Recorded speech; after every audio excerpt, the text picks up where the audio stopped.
Friday. Welcome to Tesla Shorts Time, daily episode 523. I'm Patrick in Vancouver. Today is June 26th, 2026. Let's close out the week with today's Tesla news. Japan's EV subsidies just slashed the price of a base Model 3 to under $20 and $1,000 starting next month. Tokyo raised its metropolitan subsidy from 400,000 to 700,000 yen. National incentives stay at 1.27 million yen. The combined total reaches 1.97 million yen or $12,189. That brings the base Model 3 down to 3.14 million yen or $19,428 for July registrations. A Model Y lands at 3.61 million yen or $22,336. Buyers can also stack 300,000 yen for home solar or a renewable contract, and 100,000 yen each for vehicle-to-home hardware. The change directly widens the buyer pool in a market where price has been the main barrier. While policy moves are reshaping demand in Asia, Tesla is also scaling production closer to its European customers. Tesla is increasing weekly production capacity at Giga Berlin to 7,500 vehicles. The company is also hiring another 1,000 workers.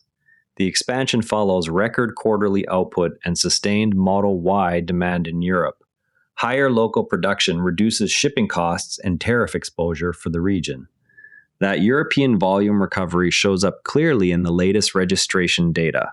Tesla deliveries across Europe more than doubled compared with the prior year. The increase coincides with refreshed inventory and improved availability in several markets. Volume recovery strengthens Tesla's position ahead of potential new entrants later this year. While the Model Y is driving those European numbers, a longer wheelbase version keeps appearing in the United States.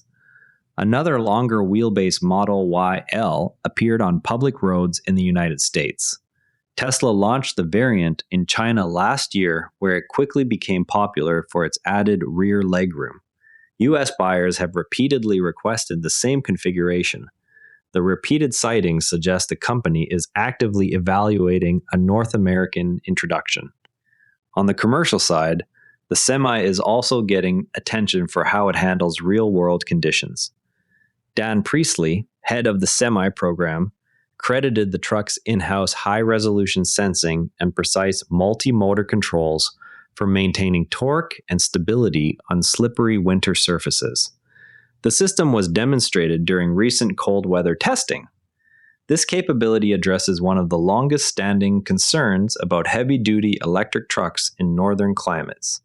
Video from public roads shows the truck maintaining control on low-traction surfaces using its vehicle dynamics control system. The test builds on earlier winter evaluations and highlights the advantage of 4 independent motors. Software refinements are also showing up in passenger vehicles. A Tesla using FSD supervised detected and avoided an imminent collision on a Copenhagen street. The clip shows the system intervening without driver input. It adds to the growing library of real-world edge case handling captured on public roads. Version 14 of FSD Supervised shows more conservative speed selection in complex urban environments while improving parking precision. Reviewers noted the system now waits longer at intersections before proceeding. The update continues the pattern of incremental behavioral refinement ahead of broader unsupervised deployment. Early users report the update waits longer before pulling into intersections and executes tight maneuvers more cleanly. The behavioral shift reflects ongoing refinement of the supervised stack. Hardware and policy changes are also clearing the way for future robotaxi designs. NHTSA removed the requirement for manual brake pedals in vehicles designed exclusively for automated driving systems. The change directly benefits Tesla's Cybercab design that relies on steer-by-wire and brake-by-wire architecture. It removes one regulatory hurdle for a vehicle that never intended to carry traditional controls. Safety improvements are also arriving on today's production cars. Tesla has updated the restraint system in its vehicles. The update allows airbags to trigger earlier. This happens once cameras determine a collision is unavoidable. The preemptive deployment shortens the time between impact and full cushion inflation. This change represents another incremental safety gain. It is derived from the existing Vision hardware suite. Faster charging hardware is also rolling out to support longer trips. Europe's first 500 kilowatt V4 supercharger opened in Norway. The stall supports significantly faster charging sessions. This is faster than the previous 250 kilowatt maximum. Higher power delivery reduces dwell time. It helps long-distance travelers on the continent's northern routes. Charging expansion is also happening farther south. Tesla partnered with Argentina's state oil company, YPF, to install new superchargers. The first sites expand Tesla's charging footprint in South America. This goes beyond existing Brazil and Chile corridors. Local infrastructure growth supports rising Model Y and Model 3 registrations in the region. On the energy side, Tesla is also scaling virtual power plants. Sunrun, Renew Home, and Tesla will coordinate home batteries, smart thermostats, and vehicle-to-grid systems. This effort supplies more than 16 gigawatts of flexible capacity. A virtual power plant targets surging demand from data centers and AI infrastructure. It does so while lowering household energy costs. The partnership scales existing Tesla energy assets into a new revenue stream.